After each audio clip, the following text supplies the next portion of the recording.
Hi guys, good morning. It is April 8th and we are looking at Edmentum this morning.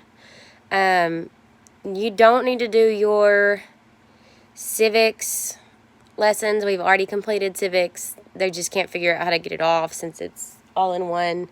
But we're looking at financial literacy 19 and 20. We have 19 activities to complete together. You're not on your own. I know it seems that way, but you're not. I'm going to start off this morning going over the first quiz. So the Consumer Economics Mastery Test is what we're looking at together. So we went over this in some different terms than what they're using here. So I'm just going to go over these and kind of translate it back to the material that we learned together in class. So, and sorry if you can't see this very well. Complete the statements regarding the types of economies. So, in a blank system, supply and demand forces affect the production and consumption decisions. There is little to no what. So, this is what we called a market economy. And here they're calling it free enterprise. So consumer control. So that's kind of what that translates to in terms of what we did in class. So the demand curve has what kind of slope?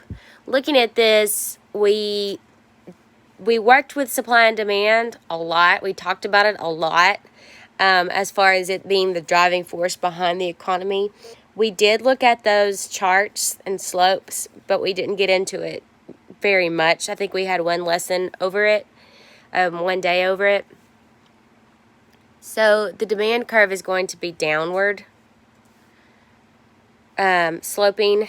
It doesn't make a lot of sense, but when we look at the charts, and maybe that this tutorial can explain it a little bit better to you, why that is. So let's see. Again, demand. It refers to the quantity of goods and services that consumers are willing to buy at a given price. I think that was the same exact definition that we used in class.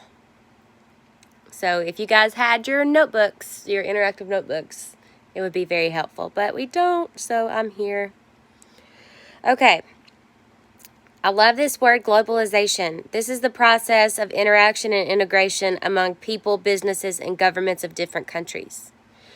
This is why we have the coronavirus, because we have a global economy and people move around. People do business in other countries. We import and export goods and services. So globalization. You're welcome. Okay, what is Nick causing? So we talked about externality in terms of the Great Depression. We talked about the Dust Bowl being an externality. That was an event that happened that affected the economy in a negative way. We did not name it externality yet because our next lesson was going to be over the 2008 financial crisis, and we were going to play an externalities game. But we did not get the opportunity to do that in class, so we're doing it here. So if Nick sets up a steel factory near a lake and the waste from the factory is directly thrown in the lake and causes the death of fish in the lake, this is an example of a negative externality. That's what the definition of that is. It's something that happens that affects the economy externally. Okay. On what does consumers' willingness to pay depends? I don't like this word. I don't like the word disposable income, but this is what we've got to work with. So we talked about this in terms of needs and wants. So disposable income is going to be defined here as what you what money can you stand to spend without hurting your quality of life.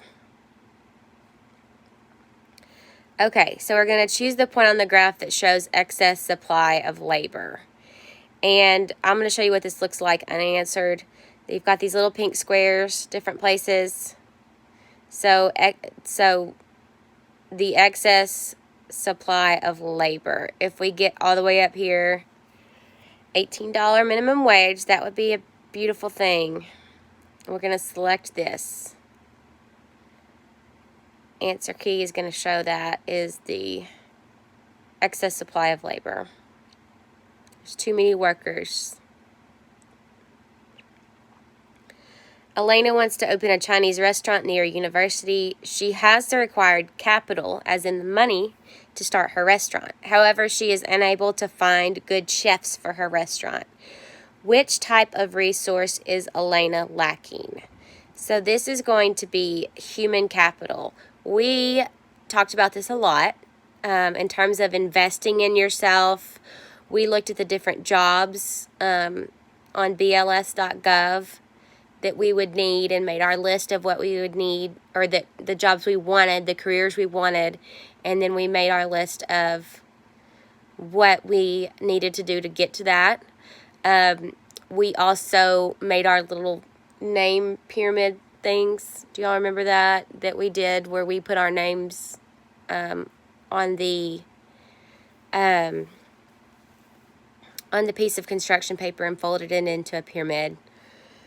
So that was, we demonstrated human capital in all these ways. So y'all should remember that. So important. Okay, an economic term used for a sustained increase in the price of goods and services. Do y'all remember when we got that inflation calculator out and we looked at what $100 would be in the year I was born and what $100 would be in the year you were born? So that would be inflation. We talked about this also in terms of when we did banking, and when you put money into a savings account and it might gain interest, but it's also being affected negatively by inflation. So we have to make sure we're investing our money wisely. The last one,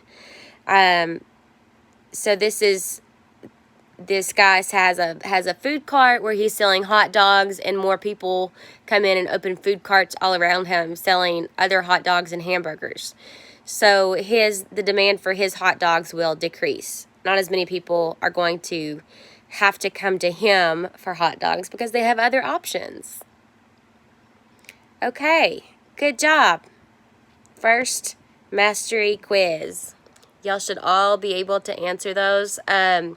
If you have any questions, or if I need to reset anything for you, if you're locked out, call me, 501-707-4207.